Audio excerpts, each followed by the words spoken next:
Morning. It's your friendly neighborhood analyst Vijay, also called as Cynic, signing in for Tuesday, 12th March 2024. Hope you all had a restful night and all charged up for today's action. Today's action is likely to be two-way. It is unlikely to be like yesterday. That's why if you notice, I have worn a shirt which has got both black and white, and I expect that to happen during the day. Yesterday's actions after our markets, US markets were very volatile. Dow Jones closed in the green, while Nasdaq and S&P closed in the red, albeit very less.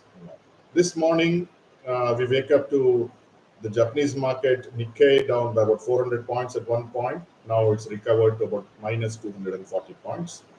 Hopefully, it will recover as the time progresses. Hang Seng continues to be strong, and today again it's in the positive territory. Uh, the disclosure here is we hold Hang Seng Bs for quite some time, and we're very bullish on the Hang Seng market. So the title of this topic was are mutual funds wasting resources, especially of the retail clients. Last week there was a news item which said we have record inflows in SIP, which is about 18,000 crores. Now everybody celebrated, but if you look at it in perspective, yesterday's gross purchases, because after all, when you get the money, you go and purchase it, was about 10,800 crores. 10,800 crores of say 18,000 crores, which came in a month, just vanished just yesterday. If you take the last 3 days, the total gross purchases of mutual funds about 36,000 crores, which is the double the size of the SIPs which we receive on a monthly basis, even at record levels. So to just celebrate that 80,000 crores has come, so the market will go up, I think is futility. Is an exercise in futility.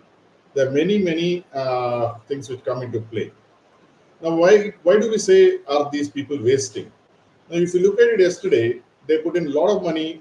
At least I would say about 3,500 crores plus, because in Indigo came up with a 7,500 crore issue where the promoter, the erstwhile promoter, sold, and it was lapped up by FIIs as well as DIIs.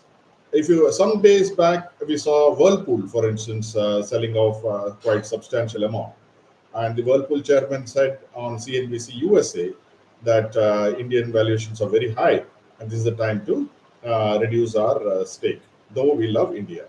This is the problem with large companies. They say we love India, but they sell India. FI numbers, if you observe, have been negative again this year. Be that it may, today we have a news item which says ITC is going to come, BAT is going to sell in ITC about $3 billion worth of shares, which comes to about 2,500 crores. And ITC has been on a downswing. ITC's corporate fundamentals have deteriorated in the last 3 quarters. And now you will see the BIS flock in and buy ITC. There's also talk of Kotak reducing its stake. And again, you will have the DIIs using your money to buy stake. So they are not concerned about valuations. They are not concerned about prospects, but they will simply go and buy an airline company, a tobacco company, and a banking company which has done nothing for the last 6 years.